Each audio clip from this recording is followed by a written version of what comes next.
What's up, everybody? Welcome back to Seeker of the Unknown Part 2. Wednesday, we are live here in crazy town of Winnemucca. And just want to say that it's way through the week. We're almost done with this work week. And I appreciate everybody who's come along and been able to follow me on Seeker of the Unknown. And giving me your input and your insight on the topics that we've been talking about. And today we're going to continue what we started on Sunday, which is the inner Earth entrances, portals, missing people, and the connection between all of this and national parks. It was really interesting to see some of the stuff that was going on and the data that is showing that at least 1,600 people are going missing every year in national parks. That might not seem like a staggering number to a lot of people, but that is a lot of people.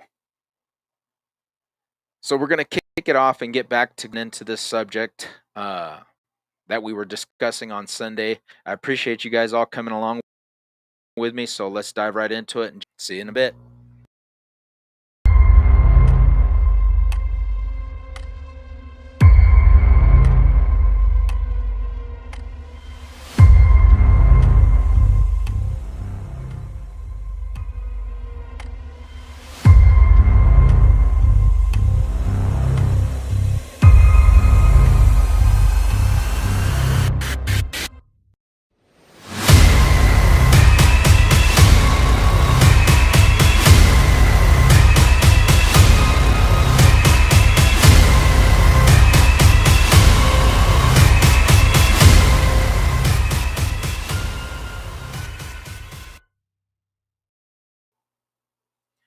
All right, welcome back to Seeker of the Unknown, folks. Thank you guys for joining me, and we're going to kick it off and get back on to the subject matter of inner Earth entrances, portals, and the correlation of missing people in national parks.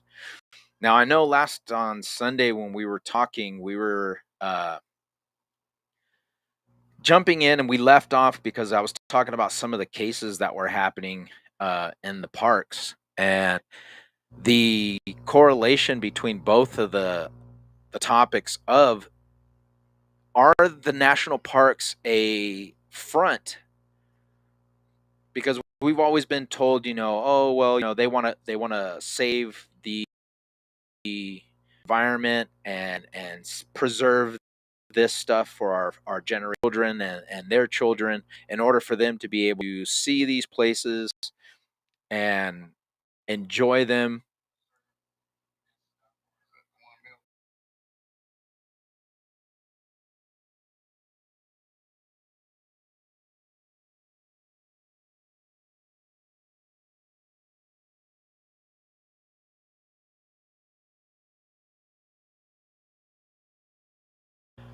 And as I said before on Sunday when we were jumping into this, does anybody ever remember that movie, The Village by M. Night Shyamalan? Remember how that village, when I saw that movie, I was like, wow, okay, we're talking about some 1800s, some 1600s, the first settlers that were here in America, we're jumping into it. Come to find out, were professors, doctors, prominent figures in their cities and their communities that were just tired of society. They were tired of being around, with the criminals, the government issues that were happening, and they decided to get their own community together, live freely, and it was all inside of a nature preserve, an animal preserve.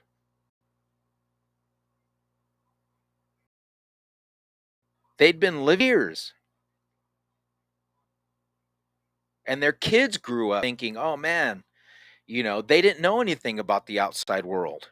They didn't know anything what was going on. They didn't know anything about nothing. They were living in time period. I bring this up because it what could be happening in these national parks? We don't know. Why? Because a majority of it are no fly zones. You can't fly over them. There's certain areas of park. I mean, there's thousands. You're talking about hundreds of thousands of acres where there is things that are hidden that we have probably haven't even discovered yet. Now, on the flip side of that, what we are, could be seeing is that the government possibly knows about a lot of the stuff that's in the national parks, that there's possibly, you know, uh, ancient cultures, ancient civilizations that are living inside of the inner earth. When I say inside the inner earth, I'm talking about like cave systems. I was showing a cave system Sunday on part one when we were talking about this cave system at the caves in Kentucky. And this cave system spans the section of it that they have is 7 miles. It goes farther.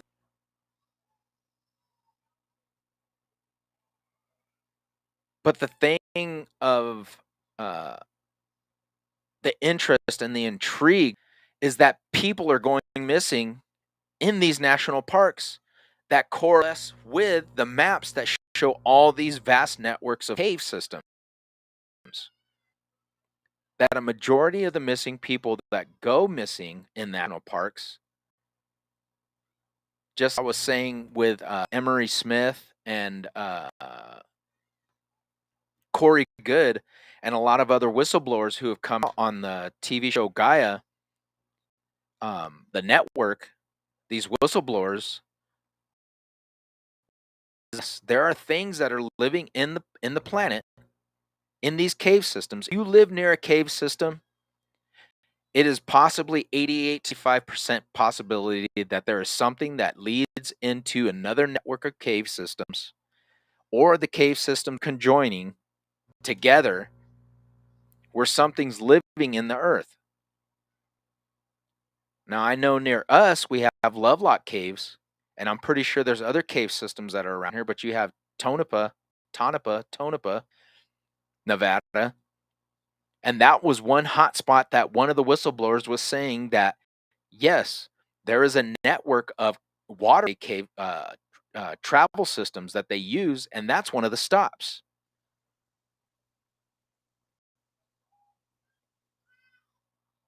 So, in the missing part of what I'm talking about is that these people are going into these national parks, right? And they're just vanishing.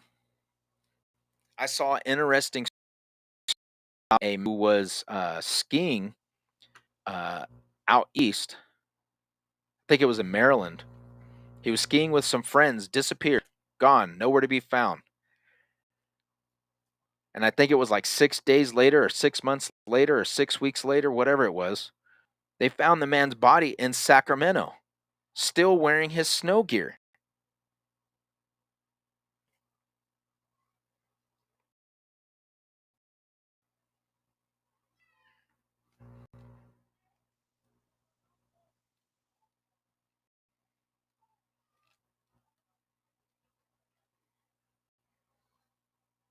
Let me see if I could find that story real quick.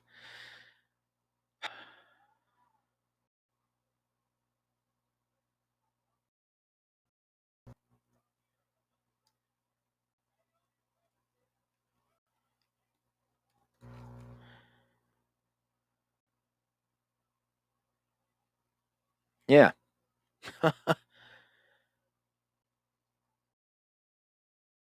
This year ago, human remains and this is weird.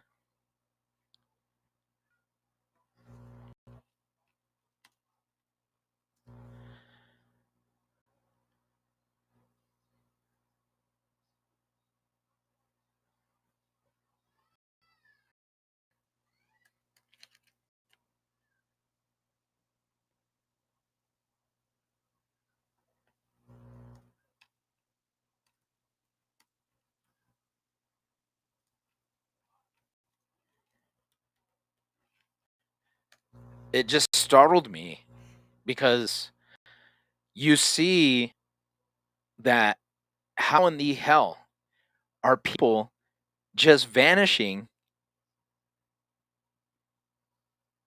I mean, is there possible connections to these people that are going missing in national parks? Um,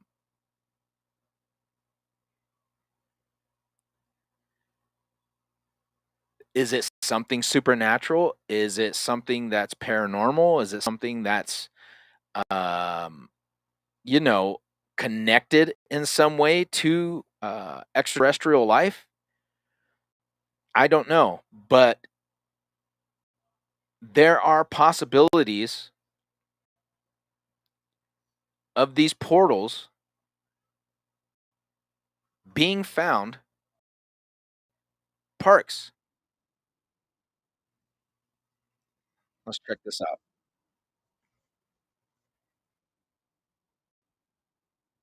I don't know if we'll be able to see it. Hold on.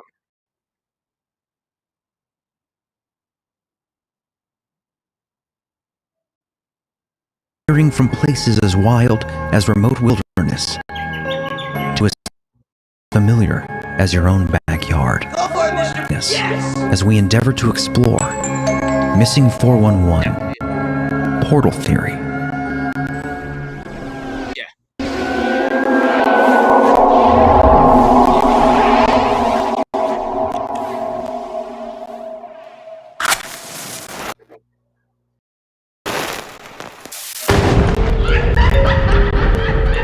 Conspiracy, synchronicity, Sasquatch, homunculus, alien races, Satanism in Hollywood, MK Ultra, Tartaria. There's like a whole. Close the door, Jeremy, close your door!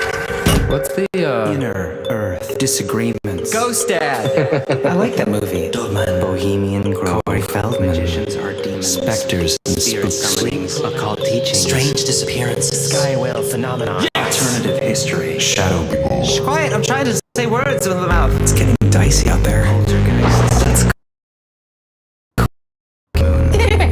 Elf Towers. I would never talk about it. That's old Y2K. Cover-ups. Apocalyptic catastrophe. Vampire.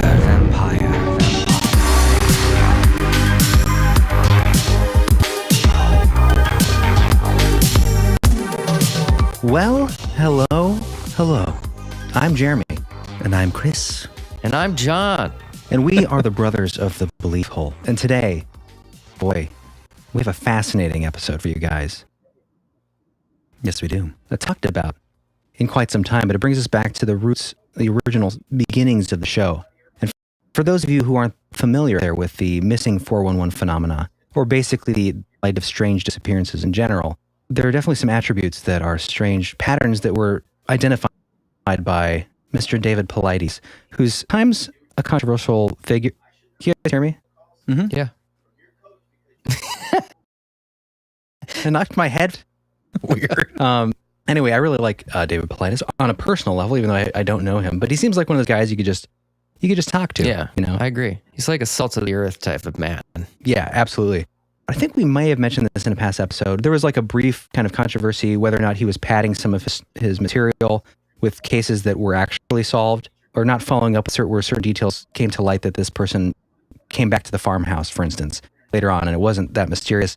But it's such a hard kind of accusation. You don't know if there was something that was missed in this particular case, if there's actually sort of any kind of malevolent intent there. From everything I've read from people's own testimonies working with him who've lost a loved one, it seems like he combs over the details with a fine-tooth comb and is very dedicated. Yeah. So I just want to throw that out there because people are kind of on different sides of the fence with David Paulides and Missing 411.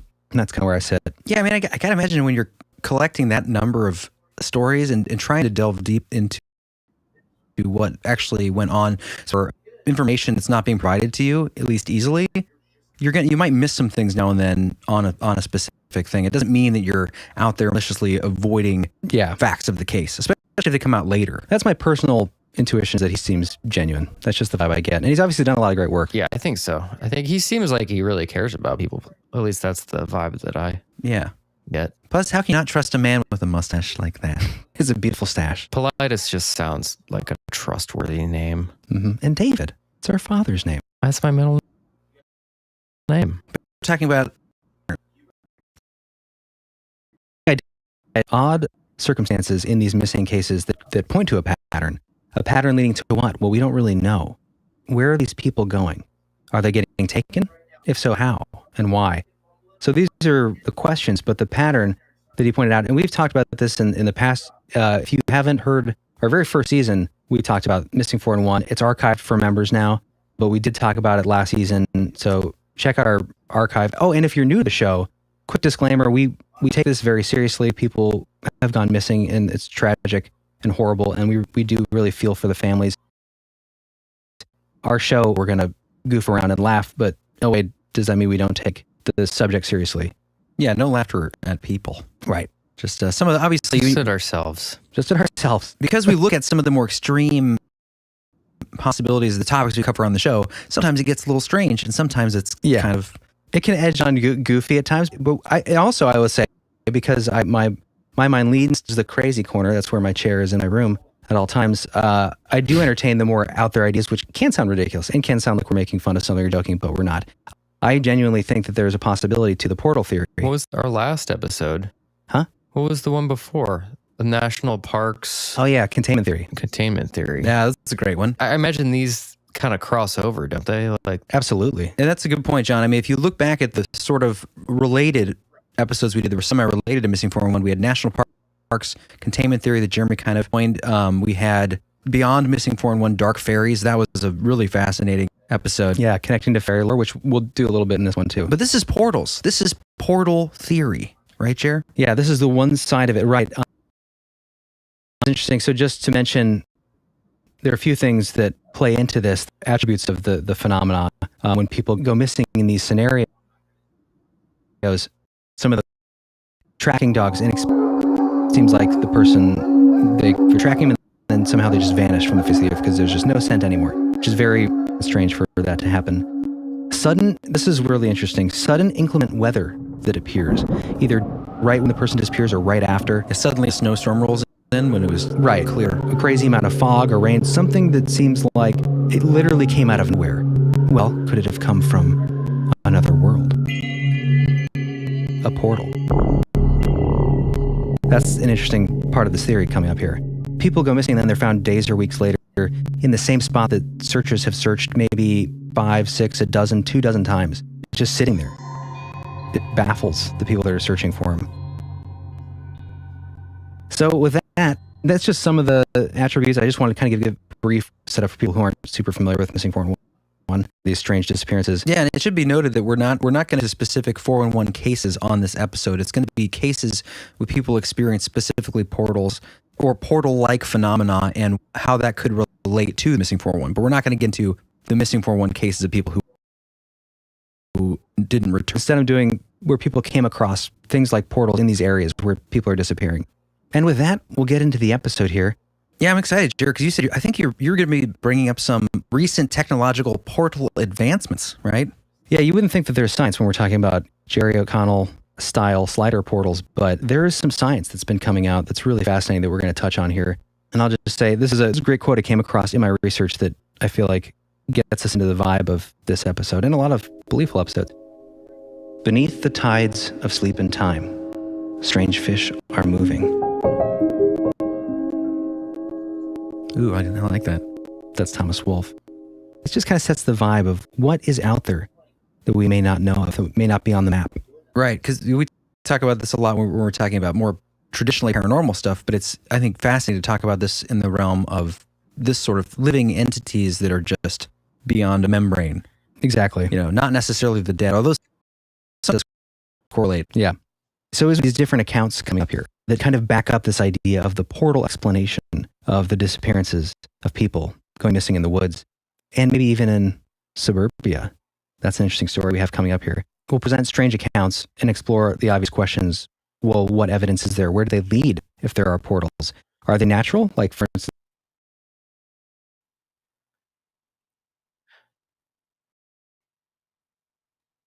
This is the kind of stuff that I'm talking about.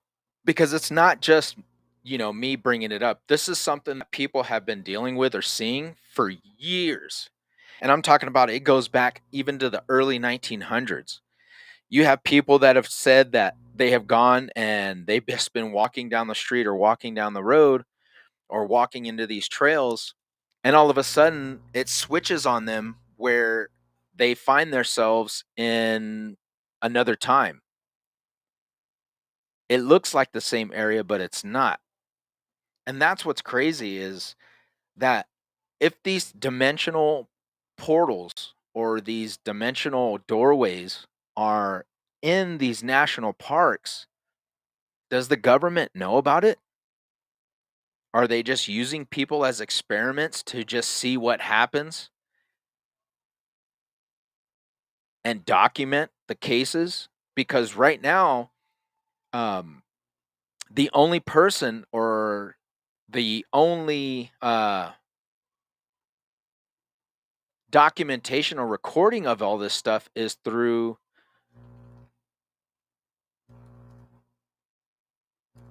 this ex-detective who is looking into a lot of these missing cases, is David Paulides, I believe his name is. And he talks about, I mean, if you look on YouTube, he has a couple books that he has written where he talks about these people that go missing in national parks or in the United States. And as I said, this is not just a local phenomenon. This stuff happens all over the world. All over the world. And I mean, if you look at some of these cases, it's just mind-blowing. Mind-blowing. The amount of people that just walk and disappear off of the face of the earth. Nobody understands it. Nobody knows why. And many times they will find the people miles away from where they went disappearing or where they disappeared from. And it makes no sense because where they disappear from, if they even went to where they were going to and they walked or they were dragged or they were taken by some sort of animal, the body itself would show those signs of struggle with whatever took them. In some of the cases, they're stating that the people that were taken, their feet, where their shoes, if they were wearing shoes, shoes are off and they're found somewhere else. Their feet show no sign of them struggling or walking through the wilderness or walking through the terrain of where they're at.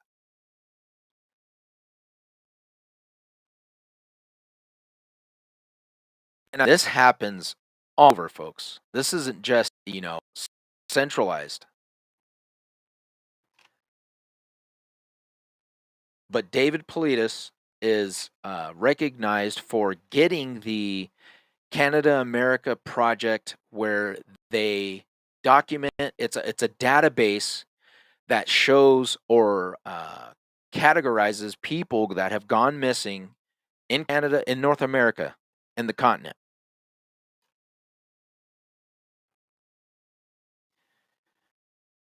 I'm going to see if I can find the videos or listings.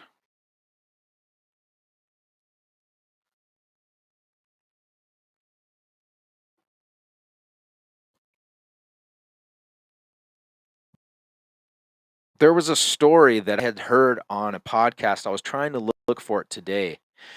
And I recall it was a man who lived somewhere in the American Southwest, I believe. And he had lived in this area all his life. And he was talking to some of the elders and the native tribes that were down in the area.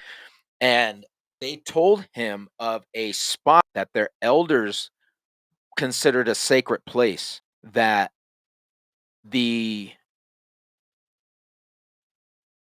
I don't really, that the great spirit, that the ancestors, that the sky gods, whatever you want to call them, had shown them this place that was sacred because they were able to come through and walk through this portal. So the guy was really interested. He was really, intrigued by this. So he was like, well, I'm going to go on a hike. I'm going to go and try and find this place. And the natives were telling him it's in a isolated place. So you need to be ready. You need to have all your gear and equipment, because if you get stuck out there, you could die. So this man goes hikes. He is up on top of a ridge, and he's got his binoculars out, and he's scanning the area, and he sees in this ridge, or in this crevice of this hillside, some rocks or whatever that had tumbled down or had gathered or whatnot. But he sees this man off in the distance in his binoculars. He could make out, he had a shirt, pants on, whatever. And he was, give me a minute.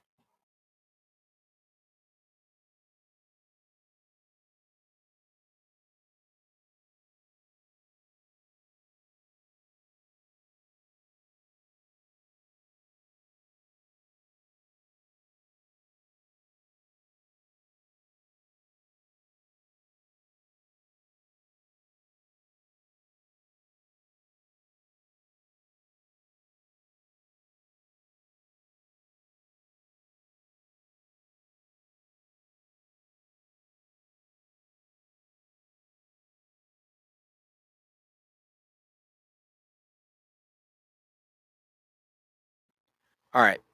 So the man is looking through his binoculars, and he sees this man off a distance, looking around this area.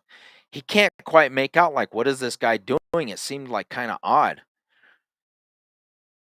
So what he does, he leaves. He tries to find a way to get down to where this site is, because it's pretty, it's down far into this. Well, the long story short, because this thing was like 4 episodes long, this guy's telling this story about all this stuff, so I'm just cutting it short from what I remember him saying. He finds this spot. Now, this is what his words were, is that he said, when I was standing there and I was looking through this area, it wasn't the same. He could see, like, where he was at, it was getting dusk, the sun was going down. But where he was looking at through this opening, it was like daylight, like midday. And he couldn't understand it, because he was like, this doesn't make sense. I'm looking through this thing, and I'm looking around, and I could see it. But when I'm looking through this entrance, it's not the same. It looked like it was from somewhere else. Now, this is the trippy part, is because he said that when he looked through it, he could see people in the distance on the other side.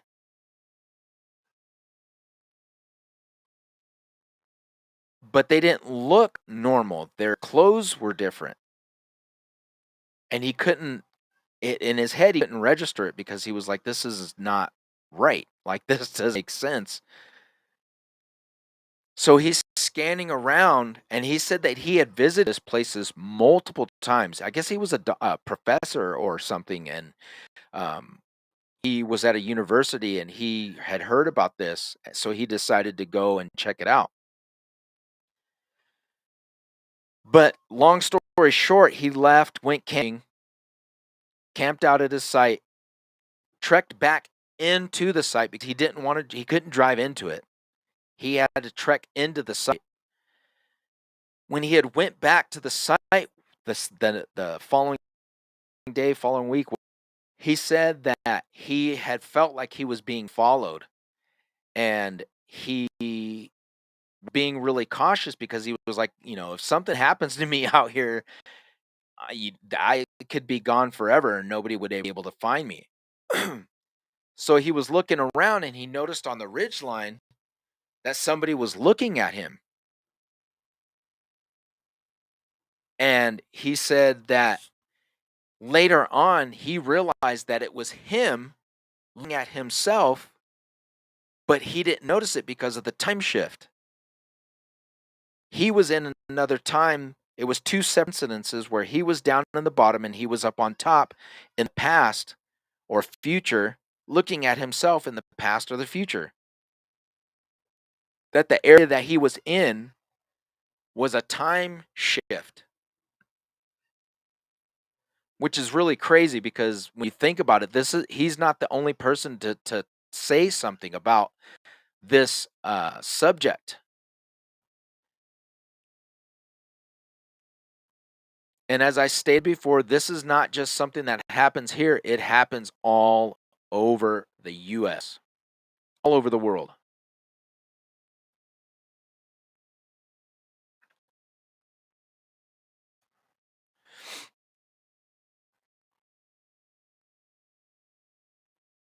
I'm going to see about putting on this clip that I found.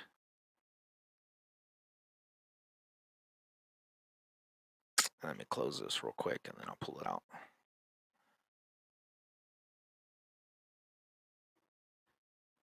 But it was just really interesting because I love national parks, and any veteran who was in the military, who was in the service, if you go to the national parks that's near to you, they will give you a lifetime entry to anybody that you have in your vehicle will get into the park for free for your life.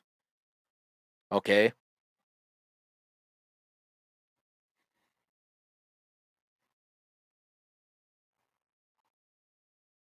I'm going to put on a case that I had seen. And I put in the link last time we were on the show. I put the link on for the Missing 411. They actually have it on YouTube. You can watch it. It's free. Some of them are free. Some of them are not. The ones that they have free, I put it on the page when we were talking. And I'll do that again. Let me see here.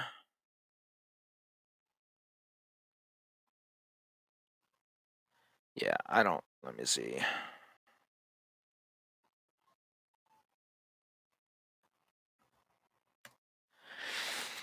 All right. Let's see. Is this one? No, that's not the one I was looking at. Yeah, there was one that was pretty trippy. It scared the shit out of me. But I love National Park.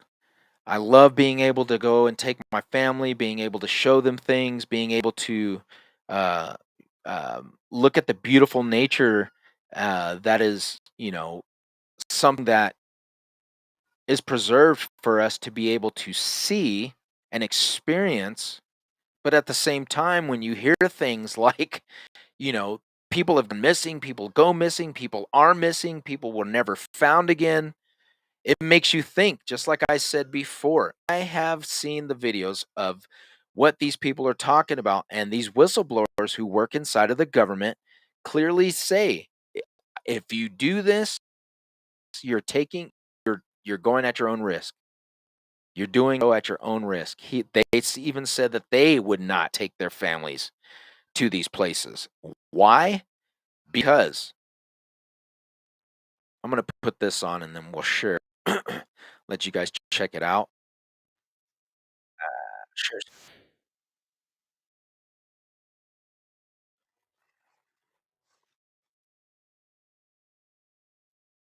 By the family. Most of those who are missing become lost to time. This is part of the allure. We can print our own beliefs and insecurities. We can entertain the illusion that we are preparing in some way to avoid their fate, while similarly we can confront our own mortality. We are drawn to these stories because we are trying to understand. However, there are some cases that cannot be understood. Not completely.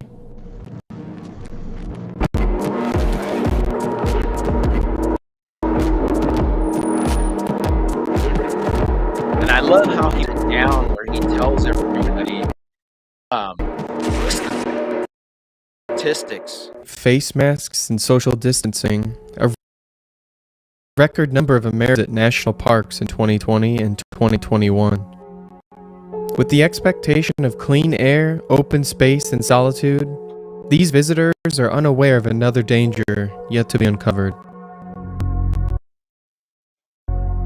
There are roughly 6 million acres of federal land considered to be national parks and forests. These lands are overseen by the National Park Service on behalf of its parent agency, the Department of the Interior. It's a lot of territory to cover and manage, and it's a lot of area to get lost in. One expert has conservatively estimated 1,600 missing persons cases within the United States National Parks and Forest Craziness that happens, right? systems. Others have estimated it could be 2 to 10 times as many. David Politis is the leading civilian expert who began researching, tracking, and exposing these cases. Politis is a former lawman and investigative journalist who received a tip from a Yosemite Craziness National that Park comes along ranger. with this is just The ranger mind-blowing. expressed concern about how You don't missing expect it, persons right? cases were being The handled. allure of the forest and the national The ranger parks, come with it the draws National people Park in. Service mobilize, coordinate manpower, spare no expense, while the cases were the focus of media attention.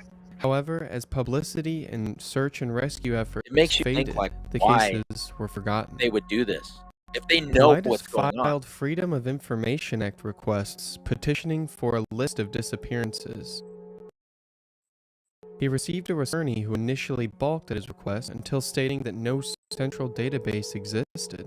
He proposed that one could be created for the Yosemite National Park, but Politis would Thank need God to this cover the man costs, started this estimated at $34,000. Additionally, they offered to complete a master database for all 383 national parks for a fee of $1.4 million. For this reason, there's no way of knowing how many have gone missing because, troublingly, there is no centralized registry Sorry, or catalog and track I know these it's probably laggy. disappearances. This discovery is to form the Missing 411 and Missing projects. But hopefully it works. The You guys first hear it? book, Missing going through it. 411 Western United States, sparked national interest. And Politis has since written more than half a Try dozen to additional noise this thing. books, Check out his developed books. TV Check out his series and videos. documentaries, And like he said, and he's spoken got this show publicly on the about History Channel national that park just explains experiences. everything. These books are titled after the number that can be dialed by Americans to reach the local information directory. Therefore, the title Missing 411 is supposed to be interpreted as, quote, missing information, unquote. In these books, Politis has collected and compiled cases according to geographic clusters. These outlier cases could not be explained by animal predation, mental illness, criminality, voluntary disappearance, or other causes, and yet they shared uncanny and unexplained commonalities. These profile points have changed over the years. Some that were described by Politis in an interview with Art Bell in 2015 were not included in his most recent documentary, Missing 411: The Hunted. Therefore, the following list may seem longer than usual for those familiar with the topic. It's said that the unexplained and strange disappearances in our national parks share many of the following characteristics. This is the composite Missing 411 profile. Check this out. Victims This who is go so missing amazing. are usually on either extremes of the intellectual spectrum, ranging from the highly intelligent to those who are struggling with mental disabilities. Victims who go missing are usually on either extremes of the physical spectrum, ranging from the very fit and active to those who are disabled. or Don't get it sedentary. twisted thinking that, The well, time of I was in the disappearances military, is I can do often mid this. to late afternoon. This stuff has Commonly, happened to a there's lot of people. geographical clustering, with multiple disappearances occurring in the same area. Severe and inclement weather coincide with the disappearance or at the beginning of the search. Victims often go missing near large bodies of water, boulder fields, or berry bushes. If the victim is recovered, they have no memory or they have surreal narratives to explain their disappearance. The cause of death is often undetermined.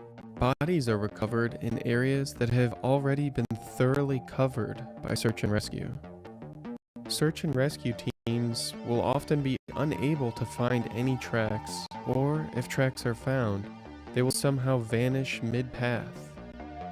Canine units will be unable to pick up a scent, or if they can pick up the scent, they will not pursue it. One or both shoes are often missing from the body of the victim. Despite often traveling great distances, the bare feet of the victim will be surprisingly unscathed. Lastly, victims are often found in areas that are difficult, if not impossible, to reach, especially in the time elapsed.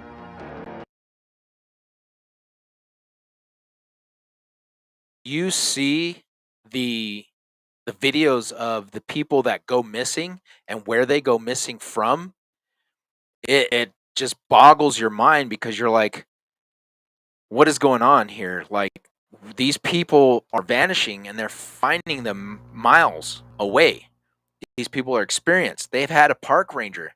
When I was living in California, she had worked for the park services for like 12 to 14 years or 20 years or something. She went missing and was like 7 to 12 miles away from where she was supposed to be. And they said that this woman knew everything about the park, all the dangers, all the ins and outs, the paths to take. How is it that somebody that is so experienced, that knows what they're doing, okay, and is a ranger of the park, goes missing from that area and is found miles away in a location that she should not have been in? It doesn't make any sense. Like, what's going on here? That raises a lot of suspicion, because Yosemite is one of the largest ones where it happens, because you get tourists from Asia, from Europe, from everywhere, all over the globe, to come to this place, to come and see this beautiful site and these beautiful terrains and everything that are there in Yosemite's national parks. The missing 411 profile. It is It's really worth noting sad. that some Really, of these points could be explained really sad. by a sampling continue. bias. Those who go missing in the late afternoon would be reported at a time when visibility is low and search rescue operations may be delayed until sunrise.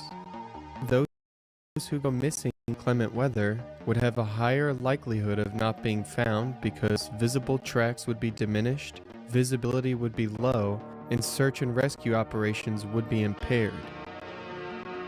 Lastly, individuals who remain missing would have a higher likelihood of canine units being unable to find their scent. A found scent would lead to a higher likelihood of a found missing person. The following are 3 select cases used to illustrate some of the strange phenomenon that Missing 411 is trying to explain.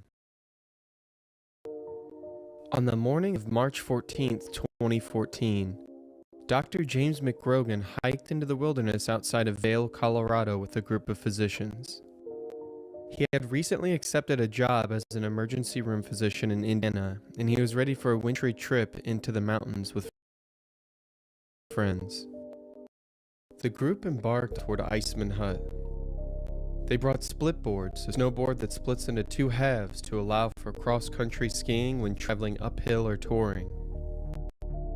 The trail was a steep climb through 9 miles of difficult terrain. The area was blanketed in snow, and the path was well compacted and easy to identify. It may have been a difficult trek, but McGrogan and his friends were experienced and well prepared. McGrogan himself was in great physical condition, previously completing a marathon run. He was equipped with a working cell phone, extra battery, GPS tracker, food, and water supplies in his pack.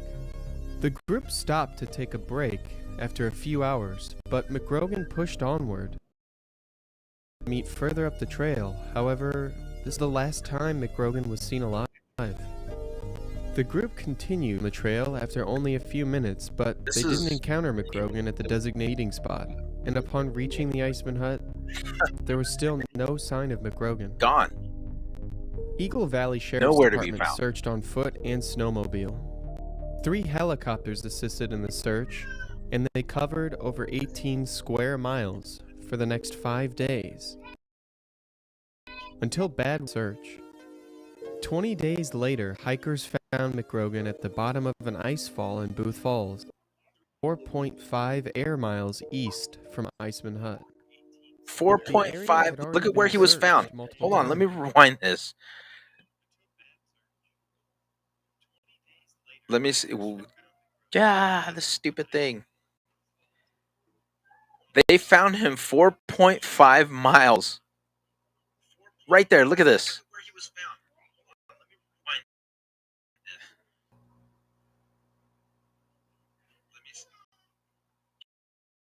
This is the hut. Okay. They found him way out here. Right there. Look at this.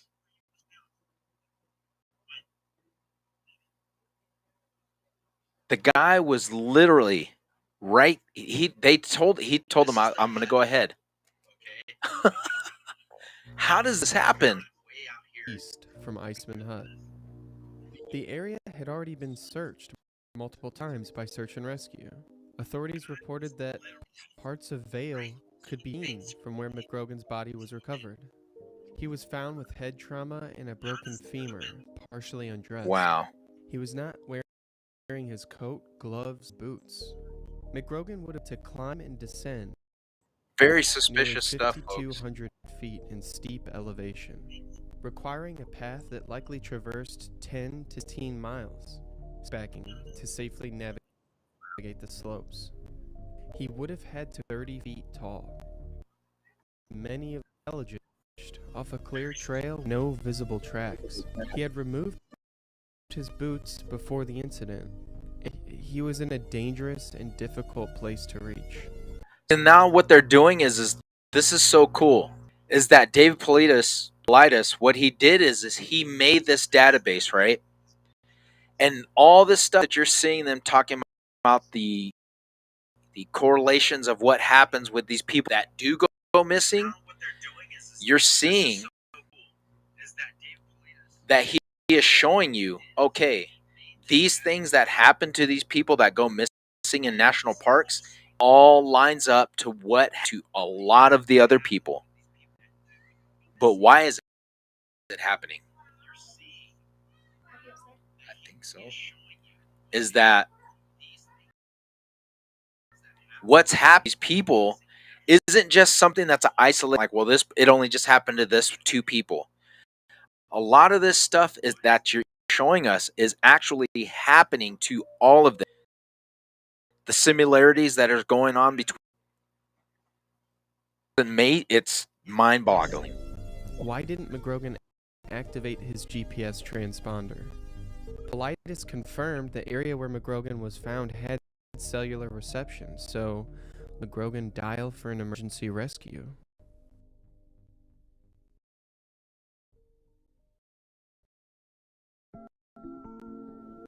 Bart Schleier was a this outdoor.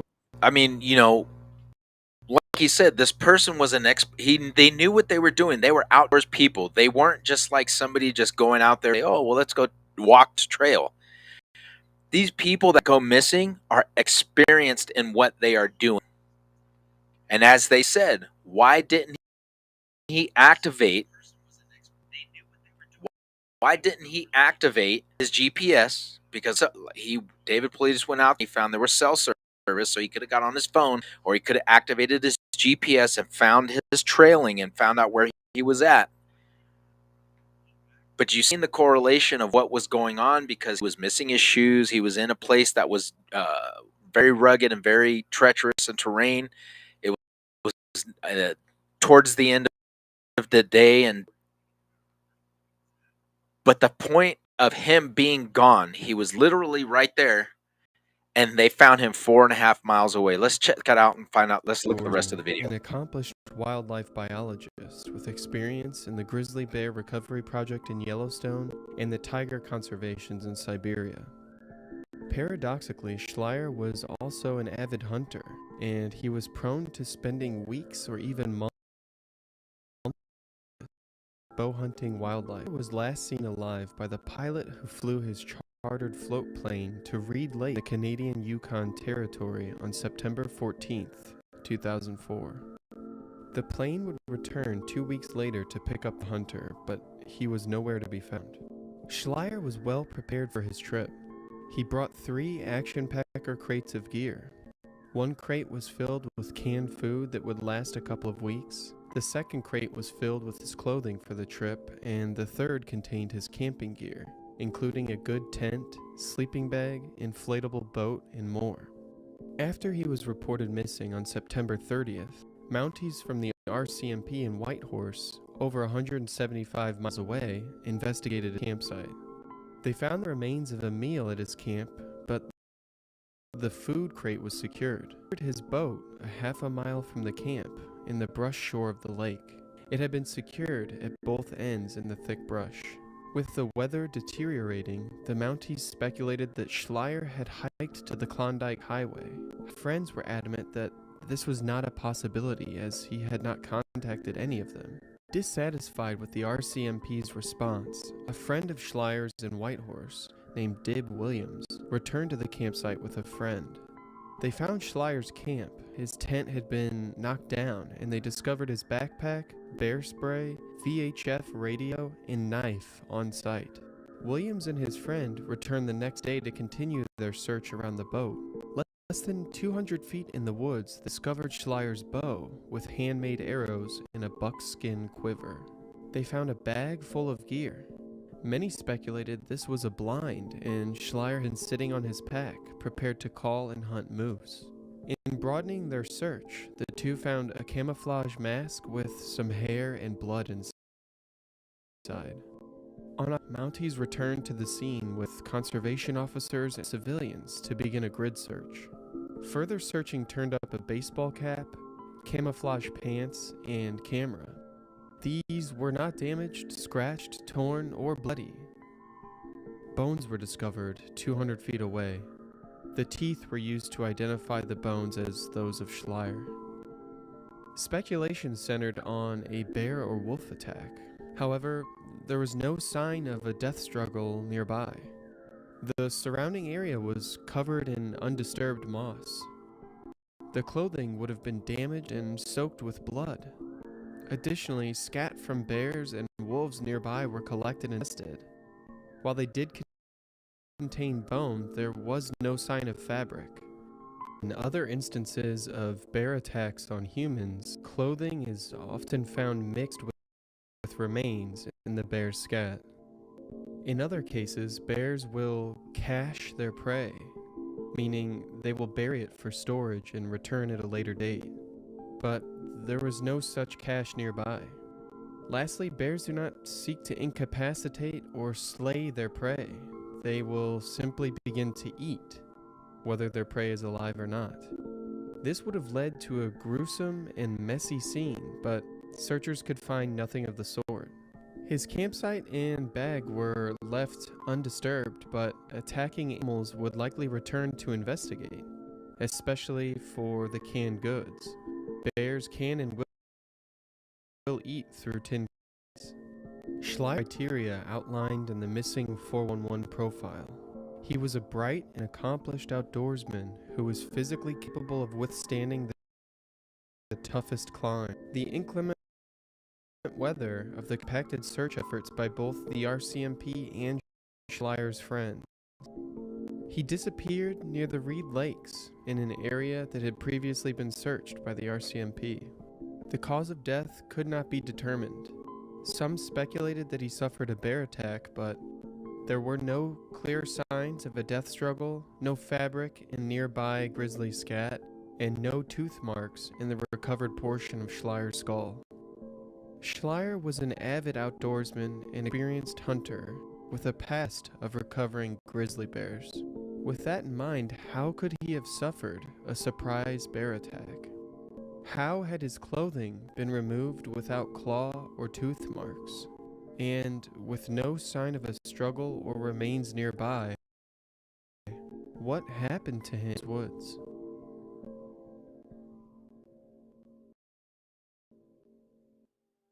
On June 4th, 2017, Mike Peterson headed out for a lone hike in West Yellowstone.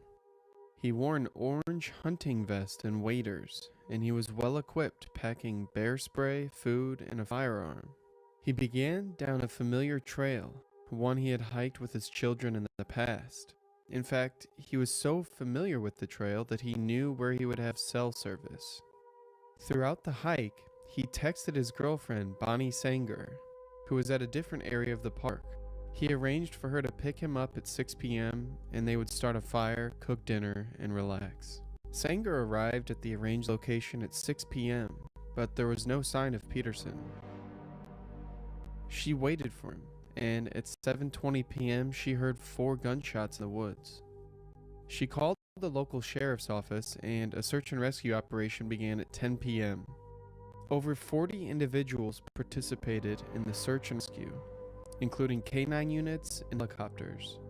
They combed the park in search of Peterson, but the search, grounding the helicopters for a time, until 3 days later that they found Peterson's body in Beaver Creek. Searchers found Peterson's orange vest and bear spray half a mile away from the river. Upon further searching, they discovered his pack and firearm in a second location. Some speculated that Peterson had been surprised and driven into the water by a bear, but the search and rescue team never uncovered bear tracks around Peterson's body or belongings.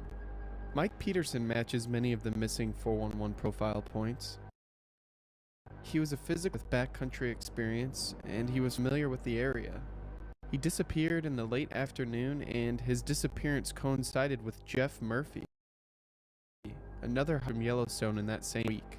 The search for Mike Peterson was impaired by severe weather, and he vanished into Beaver Creek. Speculated that Peterson had crossed the creek early in the morning, but snowmelt upstream had dramatically increased the height and speed of the water when he returned. They guessed he had swept off his feet and drowned. But that doesn't explain why Peterson would have left his belongings behind if he planned to return to Spanger.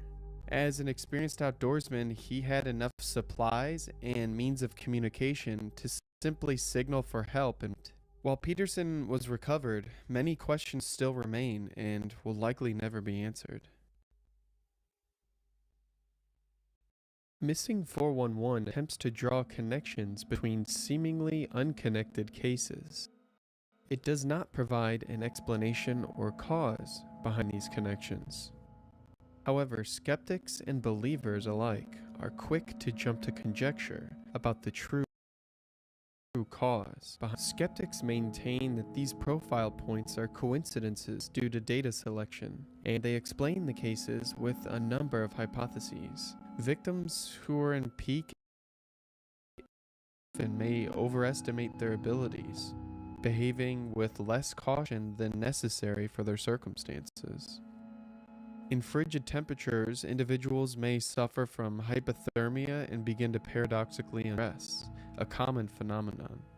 Their confusion during this time could result in distant travel and bizarre behavior, and removal of clothing like shoes. Violent criminals may visit or retreat to national parks in the search of easy victims. They would prefer these locations because of their lack of surveillance and witnesses. Victims may have been suffering from depression or mental health issues and may have entered the woods in a final act of surrender. These are just a few of the hypotheses laid out by skeptics of the missing 411 profile. Many believe normal explanations as the cause connection between these cases. A number of extra or ultra-terrestrials have been proposed as the cause of these disappearances and deaths. Alien abductors and Bigfoot would prefer the seclusion of the national parks and be startled or threatened by the intrusion of hikers. Some have proposed that cloaked beings stalk the woods, nicknamed Glimmermen. However, their background and purposes are unclear. Cave creatures similar to the goblins of Hopkinsville have been proposed because Paulides' map of the missing closely resembles a map of the U.S. cave systems in our national parks. In time and space stood as the cause because victims will sometimes vanish instantly, almost in front of witnesses, or they will disappear without a trace. Missing 411 doesn't resolve the mysteries behind these cases. It's a lens for us to view the story, to try to understand that which cannot be understood.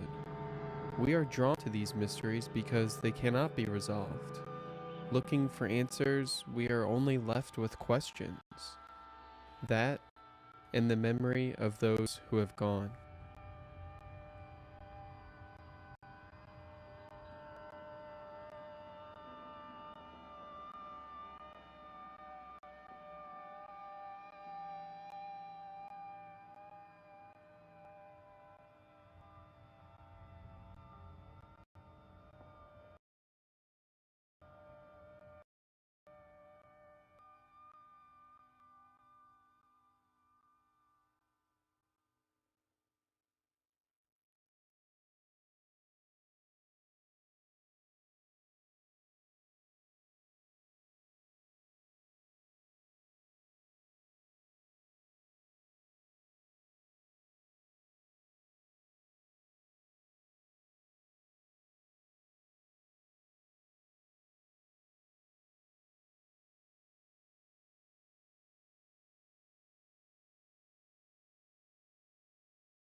We're drawn to stories about the myth. We want to find meaning, but none can be found because tragedy defies reason. We are trying to understand. However, there are some cases that cannot be understood, not completely. Differences in the national park system of the United States. There's no way of knowing how many have vanished because there's no central database or registry to track their cases. And without a unified index, it's difficult to identify patterns, make connections, and find resolution. Within weeks, search efforts begin to wane and media attention fades. The names of those who have gone missing are spoken by fewer and fewer people, until their name is joined to a litany of other names, those who have gone missing. Some conservatively estimate that at least 1,600 people have vanished on public lands and remain missing under unexplainable circumstances. One of the leading civilian researchers, David Paulides, began to research these disappearances. He attempted to identify and exclude cases that could be explained by animal predation, mental illness, or voluntary disappearance. He examined the remaining outlier cases and discovered that they shared uncanny and unexplained commonalities. These shared characteristics became known as the missing 411. These profile points have changed over the years, so the following is a composite summary. Victims are usually on either extremes of the intellectual spectrum, ranging from the highly intelligent to those who are struggling with mental disabilities. Victims who go missing either extremes of the physical spectrum, ranging from the very fit and active to those who are disabled or sedentary. Disappearances often occur in the mid to late afternoon, and they also occur in geographical. Severe and inclement weather coincides with the disappearance or the beginning of the search. Victims go missing near large bodies of water, boulder fields, or berry bushes. If the victim is recovered, they have no memory, or they have surreal narratives to experience. Their causes of death are often undetermined. Bodies are frequently recovered in areas that have been thoroughly searched by search and rescue teams. Similarly, the search and rescue teams will be unable to find any tracks, or if tracks are found, they somehow vanish mid-path. Canine units will be sent, or they will not pursue the scent if found. One or both shoes are missing from recovered bodies. Similarly, bodies are recovered in that are difficult to reach, especially in the time elapsed. Following are 3 select cases. Check this out. This is view of missing 411 National Park disappearances.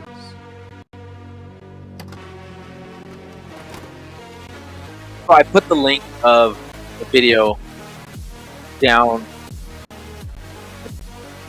in the message. Like, I'll go ahead. Cool.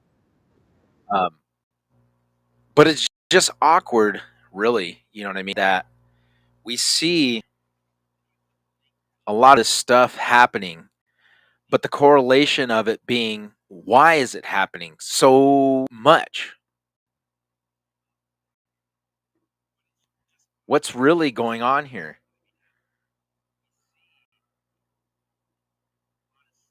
Are we seeing the presence of something supernatural? Is it something that is alien in nature? I don't know.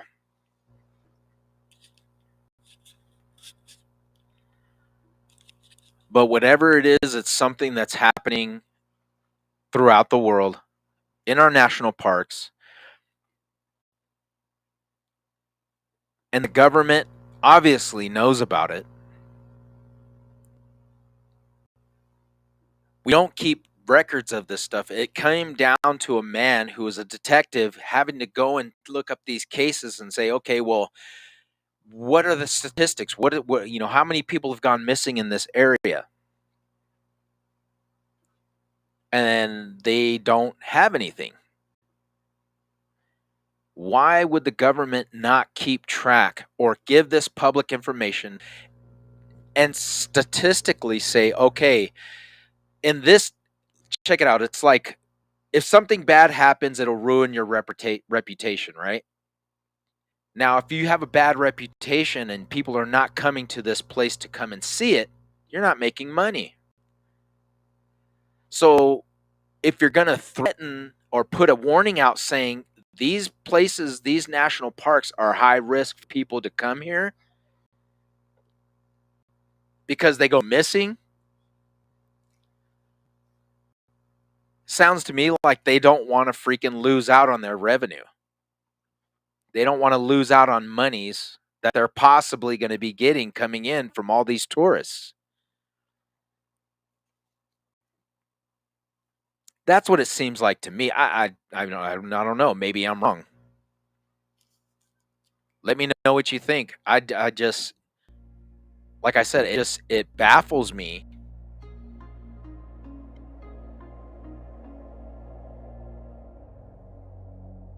that the stuff seems like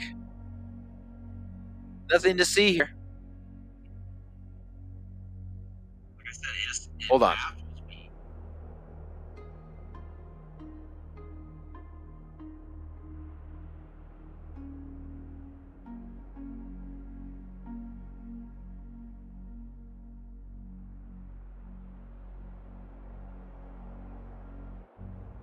So, what are your thoughts? What do you think? This beast government is covering up? Are they keeping something hidden, keeping something secret in these national parks? Is there something that is there in these national parks that they are researching? Is there something that they're trying to find out with the correlation of uh, these portals, with these creatures, with something that is hidden in these national parks? Is it possible?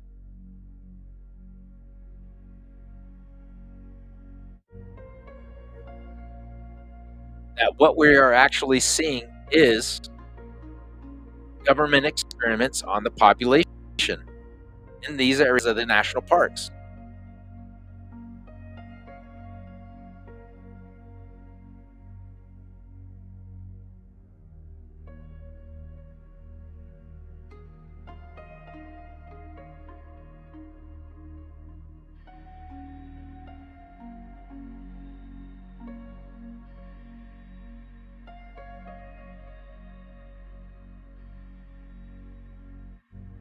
Let me know what you think, because, like I said, I don't know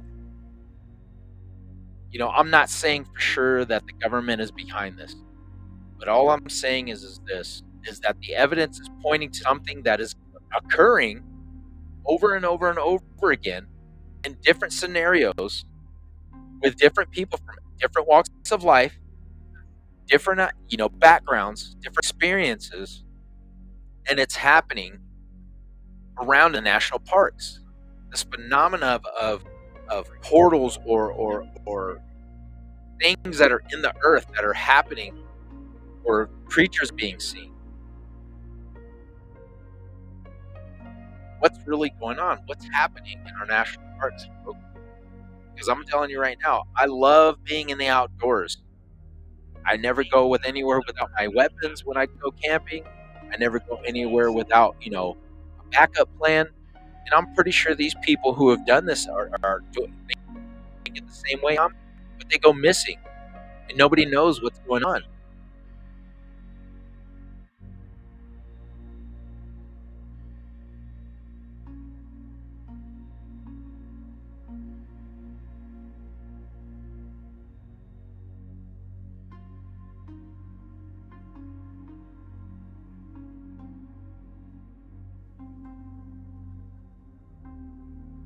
So as I said before at the beginning of the show, my ideas and thoughts of what I'm putting out here, let me know what you think. Let me know what your thoughts are. Give me a comment in the comment section. Leave something in the post. Let me know what you're thinking. Give me your ideas and your feedback on this.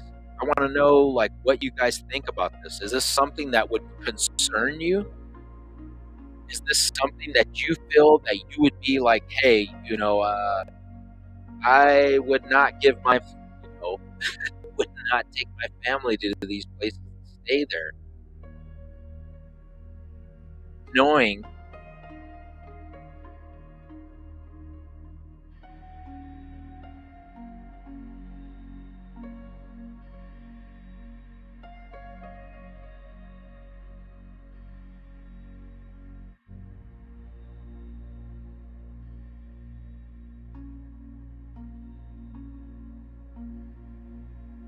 there are people who are talking about feral people. Like I said,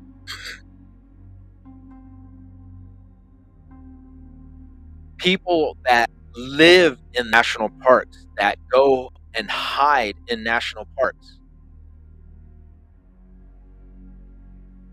There's of a Zion National Park where they're talking about feral people in national parks.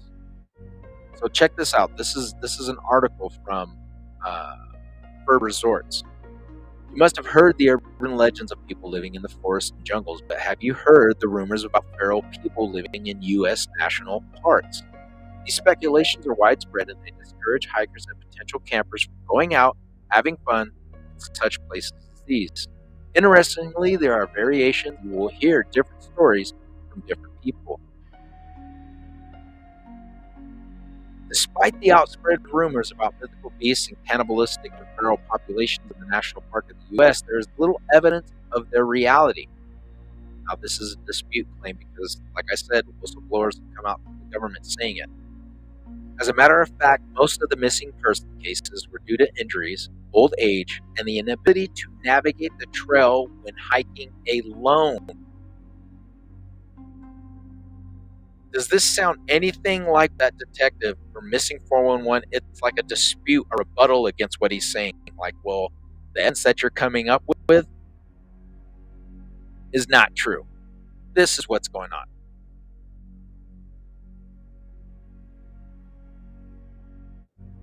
Moreover, the missing persons list from the United States Park Service suggests most people who went missing were either very old or young. Feral people are those that live in the forest for as long as they might exist. Therefore, people believe that the feral people are accustomed to feeding on other human beings. More importantly, there is no evidence, reports, or even official documentation of digital captures of feral people in the national park. It might all be a hoax or just plain theories formulated due to the fear of places. And just in case, also remember that the rumors and theories come directly from sources such as TikTok and YouTube. They're throwing the people under the bus, but like I said, for many people, these are not valid sources for information on important discussions such as feral people and inhabited national parks. This is one thing that you always find is that theories, or they talk about subject matter, but you have people, the detective, many books, as documentations on this very subject. You get the national parks that will come out and basically say, you know, man, you're off your rocker. You don't know what you're talking about. National parks do take the time to look into this. In fact, they do not. They do not.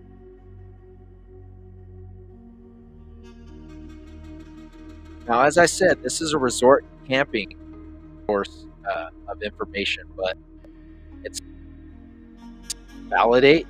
It's like I said, it's just somebody rebuttaling what he had already said. Okay, and now they're just going to cover their tracks and say that, well, you know, what he's saying is not actually true. This is what's really going on.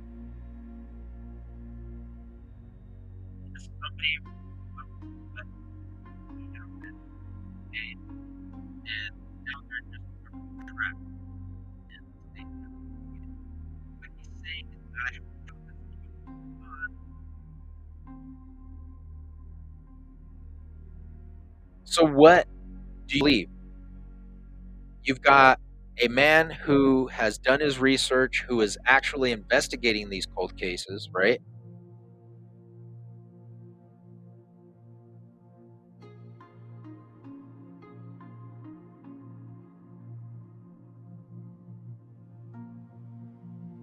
You have cave system networks that are in national parks.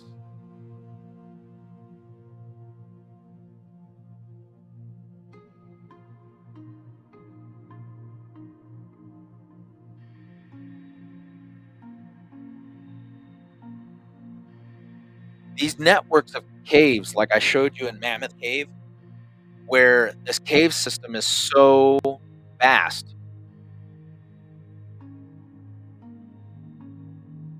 that is it possible that there are inhabitants that live within these spots? As they said, there's people, they want to dispute it and say, oh, well, you know, it's feral. You know, they want to say feral people are there that that have been living in parks is all just a fake, it's a myth. But what if it's not feral people? Do you guys remember that movie, The Descent? Right? Where the women who are expert cave divers that have vast amounts of experience, right? They go to Appalachia. This is one example. I'm going to pause this real quick. We'll check it out. Man, it just makes you think, like, are they basing this off of something that is actually fact? Let's take a look. You guys check it out. Hey, give me a smile. Juno, are you sure we're going the right way? I've never been lost in my life.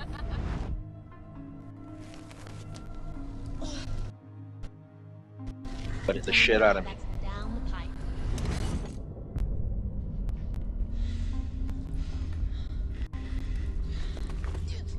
I'm stuck.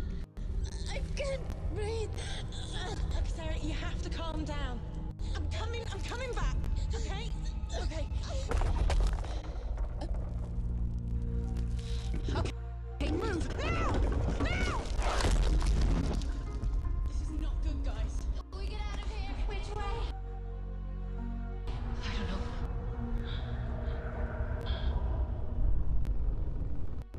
Sarah said she saw someone back So there. what? I don't think I saw someone. I saw someone. No, you heard something and you saw what you wanted to see. It's the dark. It plays tricks on people.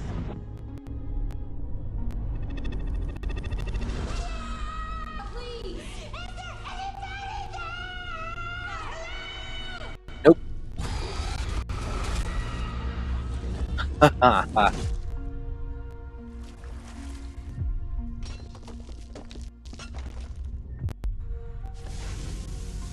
Not doing it.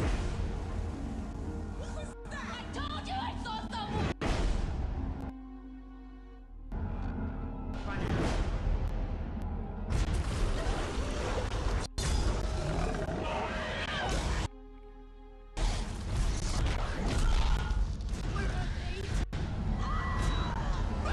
If you have not watched this movie, I highly recommend that you do.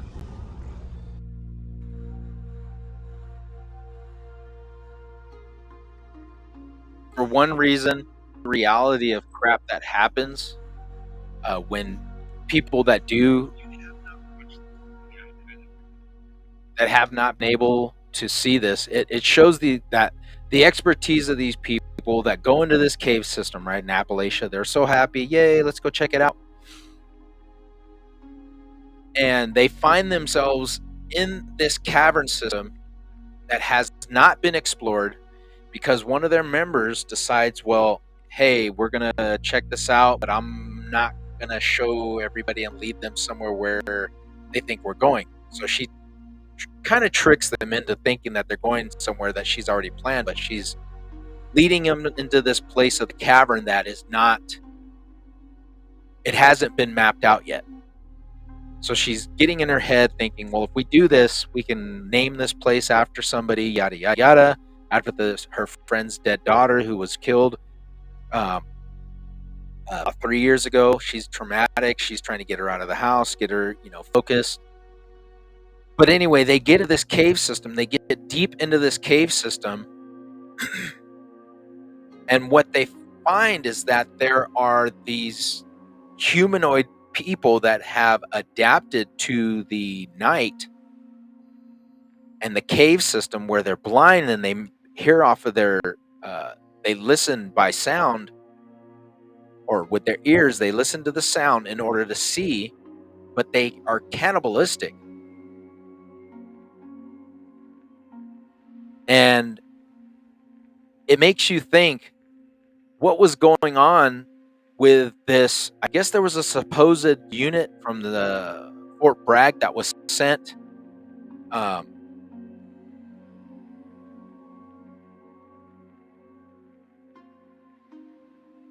Oops.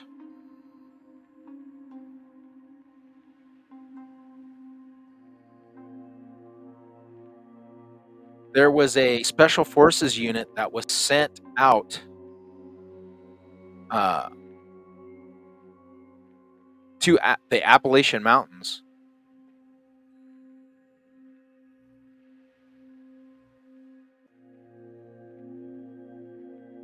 And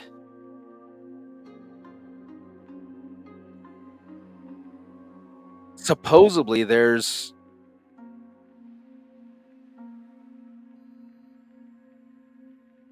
a video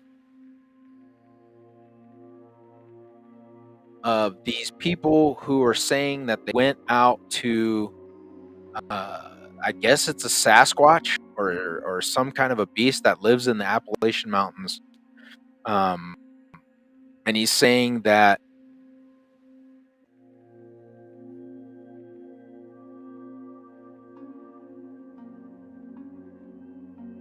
they were dispatched to kill this creature or whatever that was living in the Appalachian Mountains, which is really crazy because, I mean,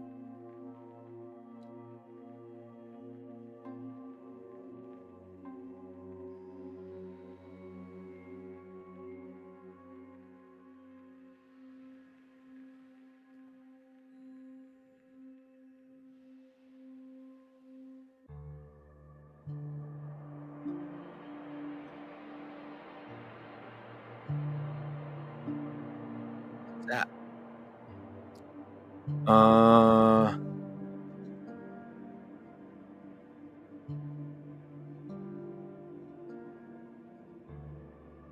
Where is it?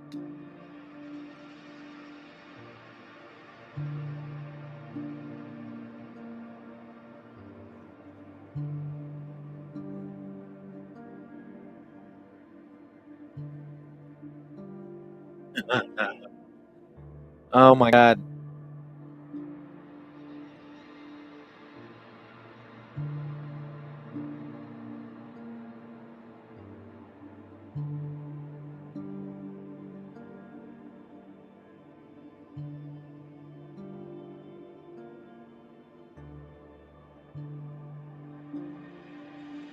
Anyway,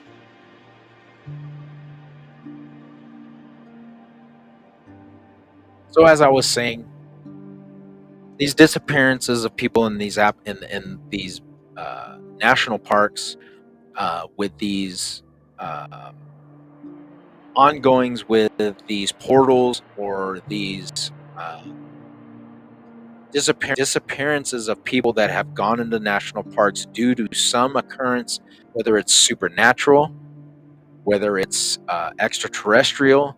They're not even sure. They cannot explain it. And as I said in the video before, when you were watching it, you see that a lot of times these people that go missing are experienced. There's a cave system, something nearby, where there's access for something to come and go as it pleases and be able to be hidden. And remember, folks, in certain areas of these national parks that span thousands and thousands of acres,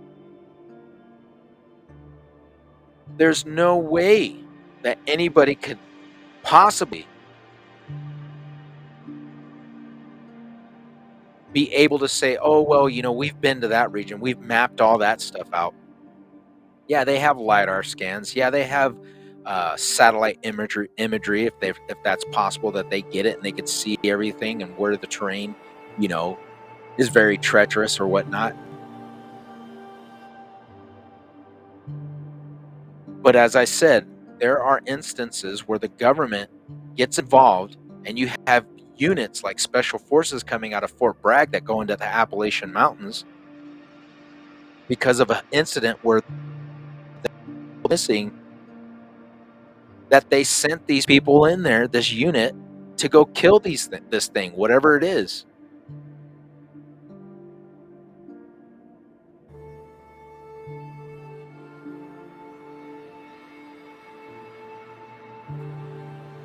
Now, whether or not it's true or not,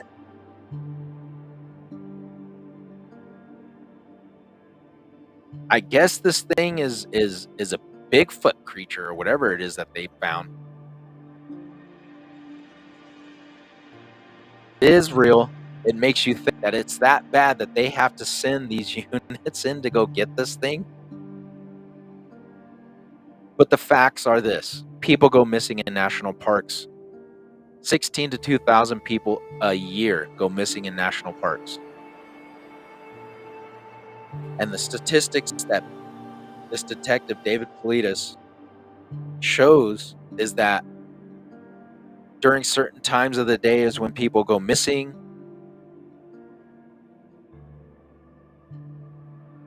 The areas where these people go missing have been known to have other people that have gone missing in that area.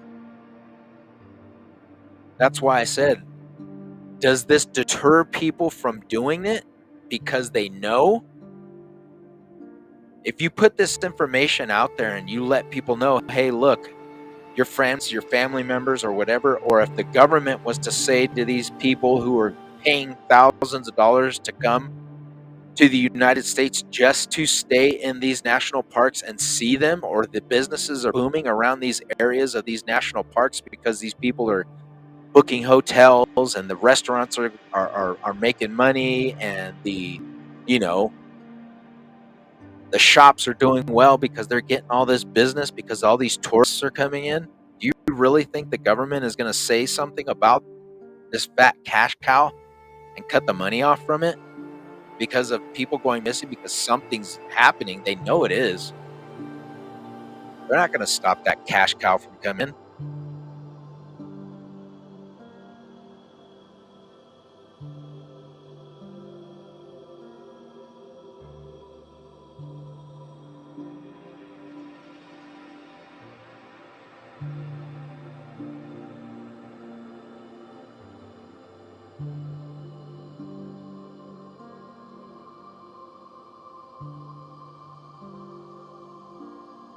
I'm looking at this right now. This is Yosemite's. This is the National Park Service right here that I'm pulling up. I'm going to share it with you guys.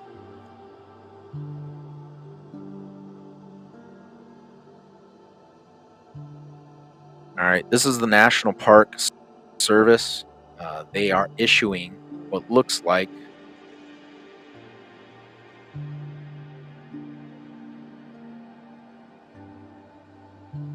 missing people that have gone missing. Joel Thalmas, Cherry Lake and Tuolumne Meadows to report possible sightings of Joel or any unattended possible abandoned equipment. Listen to this. What happened to this guy? Joel planned to solo from Hetch Hetchery on September 6th, fish in the Lake Eleanor area, and return on September 9th. However, he may have decided to stay longer and extended his trip to Cherry Lake or to the northeast as far as the Grand Canyon of the Tuolumne River. Joel was likely carrying the kayak packed on a large red pouch attached to the exterior of its backpack.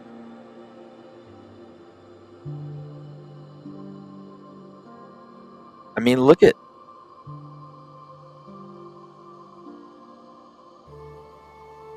these people that have gone missing in Yosemite. Sandra Johnson, 54 years old.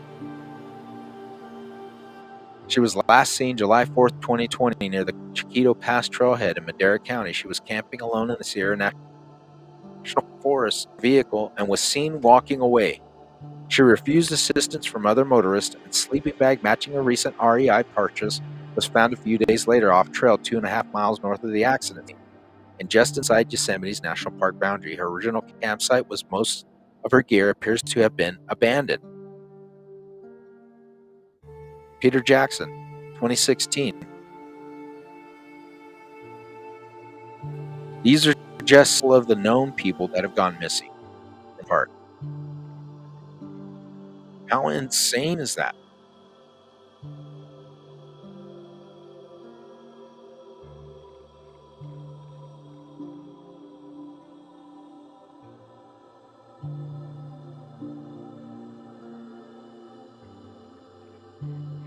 This is a recent one. Let's check this one out. Missing person search of the Grand Canyon. April 21st, 2024. A Champagne 2001 Toyota Tacoma belonging to Thomas L. Robinson of Santa Fe, New Mexico, abandoned at Lee's Ferry in Glen Canyon National Recreation Area. His whereabouts are unknown at this time, and it is believed he may have attempted to go down the Colorado River with his dog, who is a Welsh Corgi, on a self-made raft. To go down the Colorado River. Recent photos of Robinson and his dog are on the raft picture above. I mean, wow. Let's see if we can. Missing persons.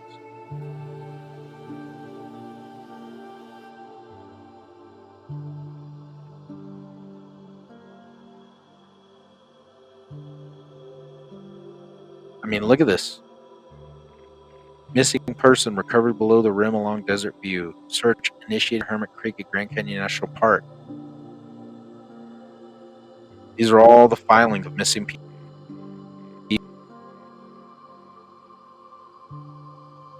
Wow.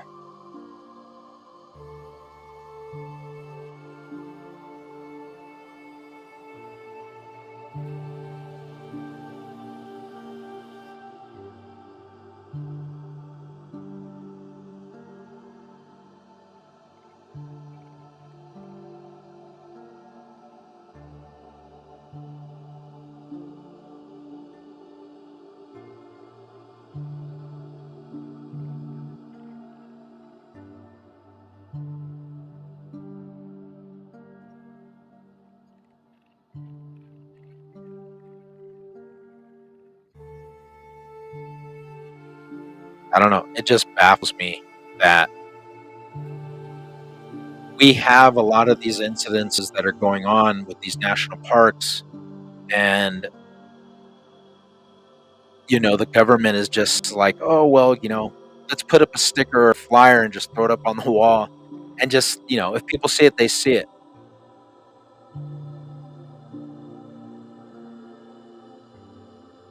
instead of giving people a heads up and saying, hey, look, you might be wanting to think about where you're going because dangers of people going missing is pretty high.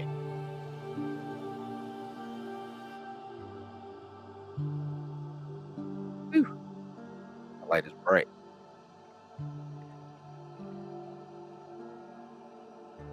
But as I said, it's one of those things where you see, does the government really give a crap about it?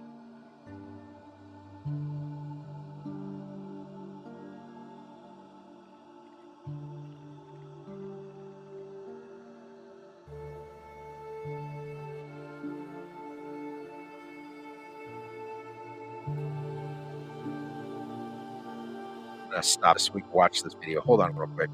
Let me link it up.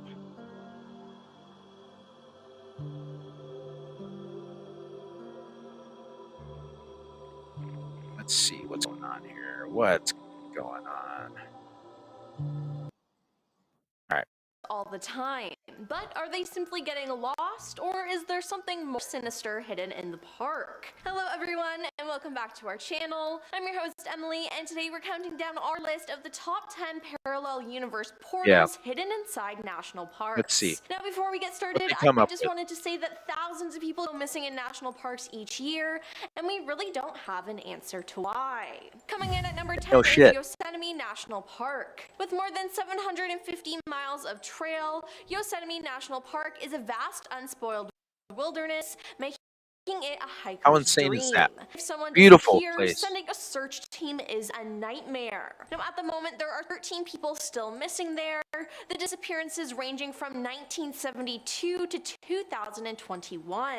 Now, one disappearance is the case of Michael Fiercy. He was an outdoorsman, so why did he get lost and never be found? We don't know. In 2005, he decided to hike solo through Yosemite National Park. He had once cracked an ankle at Yellowstone, having to crawl all the way out of the wilderness, so when the outdoorsman failed to return from his adventure after his permit expired him home, they feared the worst. Now, the search for Fiercy was so massive that the United States Marines were involved. They found one thing belonged to him, his backpack. Now, water and camera. Now, his friends and family were even more concerned at this point because they believed that Fiercy would never willingly leave his bag at. And as David Politis stated before, is that people that go missing, you find their items in places they should know, well, hey, I might want to keep this.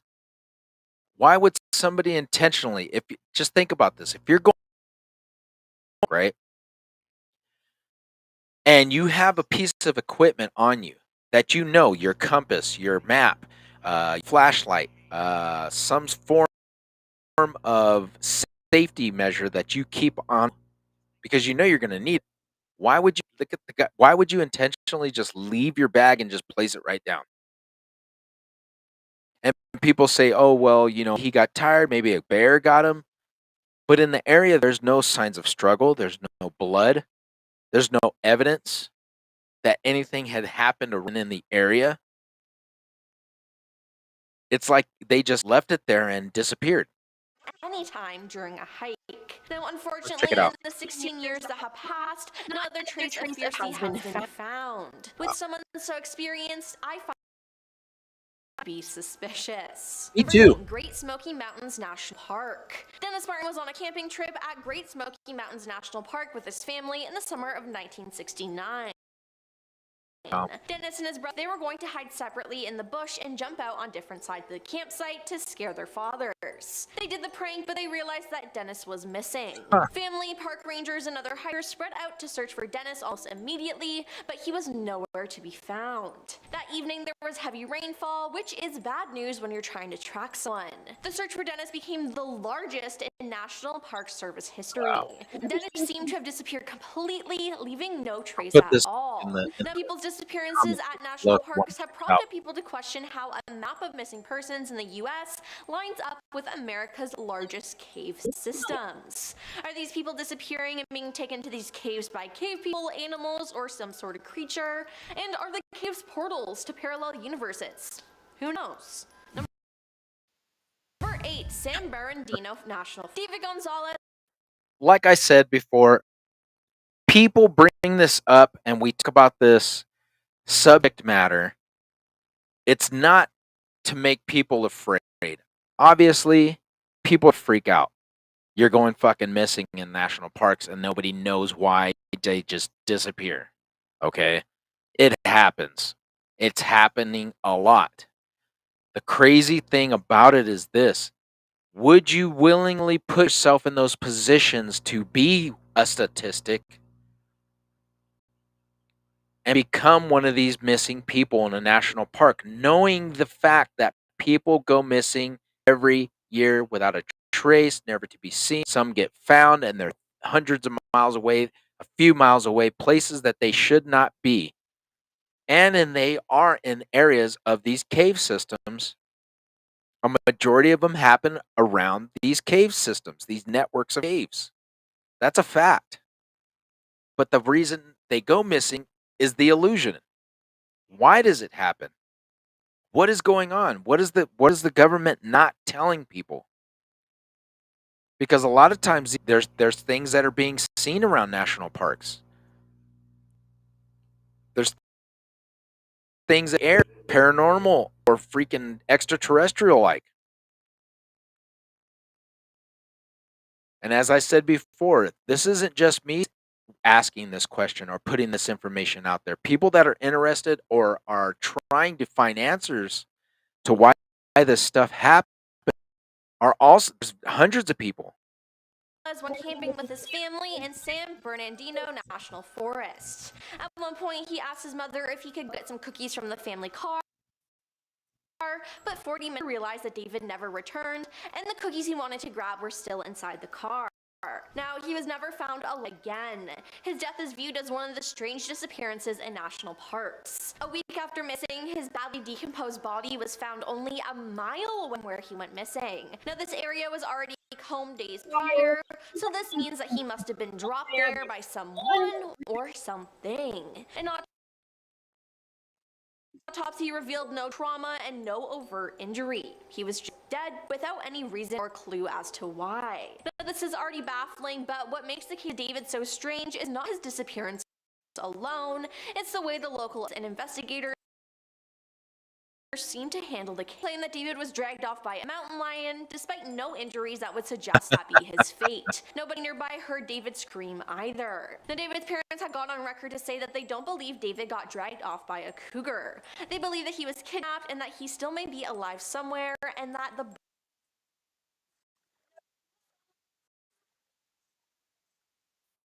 And this is the thing. The mystery behind everything that happens. We don't know. There's never an answer. Things are not for certain. All I'm saying is this. The mysteries surrounding national parks, okay? The greater risk of something happening to people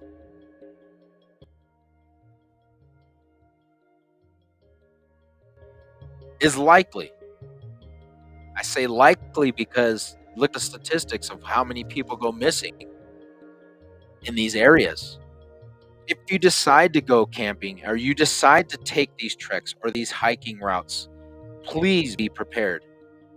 Have everything with you. Do not wander off. Do not take a step, say, oh, well, I'm going to go check this stuff out and wander off the beaten path. This is kind of like that correlation between fairy tales of stay on the path, stay on the trail. Don't leave it, because if you go off of it, something's bound to happen to you. But you see that a lot of the time some people just stay on the path and just have bad luck. But as I stated before, I appreciate everybody coming here and joining me tonight for this episode. If you're seeing it and you're watching it for the first time, this is just a subject that I decided to do on a whim, because I started thinking about it because, like I said, I love the great outdoors. I love being out in the wilderness. I love doing things like hiking and camping and stuff like that. And I try and do it as much as I can. And I want to be able to take my kids and my family and share that experience with them. But knowing a lot of this stuff, it makes you think and wonder, like, some of these poor people were just out with friends. They were just out with family, going out and checking out the wilderness, checking out the sights, going to these national parks to enjoy themselves or experience a hiking trip or a walk through a national park. And they go missing. And as some cases are stated, their bodies are either found or they're not. You see that first case, that woman was talking about the guy that went vanished in the 60s. They never found him. And the network of cave systems that go along with it. Something happening between this. There's a lot of folklore surrounding areas where these people go missing. Is it something supernatural that's going on? Are there different dimensions or portals that are opening up, that are taking people, that people are just walking through and finding them somewhere else, never to be heard or seen from again? You have instances like Skinwalker Ranch, where there's just so much phenomena that happens around in this area. This area is being highlighted because the government has actually gotten involved in and is trying to study and figure out what is happening there. That's just one incident. That's just one area of interest that they're trying to take a look at. This area is being highlighted because it's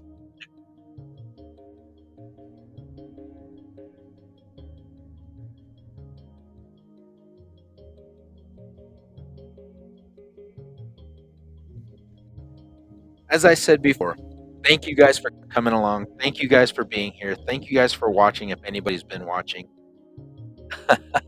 It's just been a crazy day. A lot of stuff's going on. I just wanted to throw this episode out there on a whim.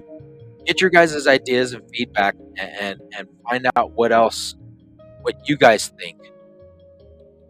What your guys' ideas are. What your thoughts are on this subject of national parks, or people that have gone missing in national parks.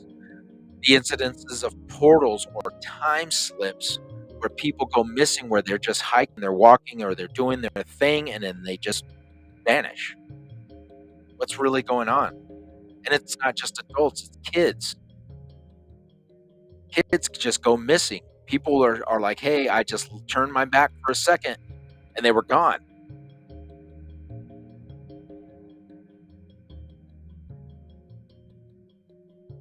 What is really going on? What's happening out here in our national parks? I have no idea. It really is. It's something that, if for me myself, I love it. I will take my family to go see this stuff. As far as camping there and being in these areas, I don't know if I would like to take that chance in a national park, knowing the statistics. I would not want to be a statistic myself and put my family in that position. So that's just me. That's just that's just what I think and what I believe. So I mean, if that's your cup of tea, if that's what you would like to do, hey, go for it. Let me know how it goes for you. But like I said, this is just a subject matter that I just wanted to touch on. I wanted to jump into it again. Today was kind of crazy. It was kind of mixed up. The podcast really didn't go the way I wanted it to go, but we're going to wrap it up, and we're going to get back together on Friday. It's Labor Day weekend. Everybody's going to be out celebrating and enjoying themselves and having a good time and just being with friends and family. So please, if you guys are out there, be safe. You guys are going to be drinking and partying it up. Be safe, be responsible, and just watch out for each other. And just remember this: lurking around every corner is something that we do not understand and we do not know. If you have ever experienced anything, or you're experiencing anything now or around you at any time, or you have seen anything and you're documenting it and you're keeping track of this stuff, or you have a story that you want to talk about, you want to come on, please.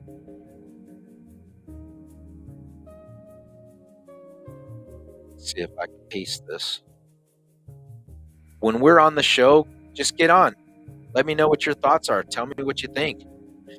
I would love to have you come on the show. If I hit you on your time zone and you come on and you're across the world and you're somewhere else, let me know. Send me a message, shoot me a message here on YouTube, or shoot me a message on Facebook, Seeker of the Unknown. I'm always on there checking my messages, but seeing if anybody's got anything that they want to say. And also, if you guys can, do me a favor. Big thing for me. I appreciate you guys so much. Like the videos, subscribe to the channel, help us out, help me get more subscriptions, so that way we can get some more information and get more stuff out to everybody. I'm going to be trying to set up the website, so that way it'll be able to have the merch information on it. If you guys haven't seen, got the shirts and we got the hats in. Oops.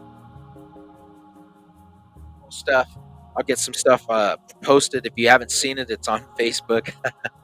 I'm not really in a position to be sitting here modeling or whatever, but yeah, if you guys are interested in getting your hats and your shirts, your sweaters, let me know. Comment, leave a message here on Facebook or on YouTube or on Facebook, please. And thank you guys so much for all the subscribers that have already subscribed and liked the channel. I appreciate you so much. I'm glad and I'm stoked to see that there's a lot of people out there that are interested in the same things that I like talking about, and are knowledgeable and seeking the truth in everything that we are looking at. Being a seeker of the unknown means that you are actually looking. Your interest is something that is unique. And just because a lot of people don't get what we're talking about or don't get what we're saying, I get it. A lot of people feel like they're alone, or they just don't want to talk about it because they think that people are going to make them or make them feel like a freak or an outsider or a weirdo. That is not the case. You are not alone. We are all in this together, and I would like to have your information. Let me know what you think. If you've got something that's happened, or you know of something that's happening, just send me your documentation. Let's get on the podcast. Reach out to me. We'll make it happen. I'll get you on the next episode, and we'll discuss whatever it is that you want to talk about, whatever you're experiencing or you have experienced. You know what? I think that's what I'm going to do. This Friday, I'm going to make it so that way anybody that wants to, it's going to be an open show. Anybody that wants to come on, I'll bring you on. You can talk about any of your experiences that you've had, anything that you've experienced. If you've had any phenomena happen, or you've seen something, you've experienced something, you've got a story to tell, or you want to talk about any subject, this Friday, get on the channel, get on the podcast, Seeker of the Unknown, here on Facebook and YouTube, and we'll do that. We'll discuss that. We'll have open mic night. Let me know between tonight and tomorrow, so that way I can have you come on. I'll get a time going, and we can set you up, and I'll bring you on. You can tell your story, or you could talk about your interest in whatever subject matter you want to get on. So again, Friday night podcast. Let me know between now and Friday afternoon, 6 o'clock Friday. Going to be getting on here, or possibly later on. I'll let you know. I'll post the time so that way we can figure it out. But let me know what you want to talk about. If you've got anything that's going on, or something that you've experienced or you've witnessed, or something that piques your interest, something that you want to say. If you guys want to get on the podcast, let me know. Just send me a link, send me your information. I'll get you guys on. I'll send you the link to link up with us on the podcast, and we'll go ahead and have a great discussion. So with that, thank you again. Much blessings to all those people who have subscribed, and thank you so much for everybody out there. Remember, be peaceful, be kind, do things that are going to be positive. Don't be negative. And remember, always seek the answers. Seek the truth in the things that are in the unknown. Don't just take people's word for it, because like we found out here on the show, not everything is what we think it is. So thank you guys again. Have a good weekend. I will see you then Friday or whenever we're able to, if tomorrow ever comes. Thank you. Appreciate you all. Have a good night.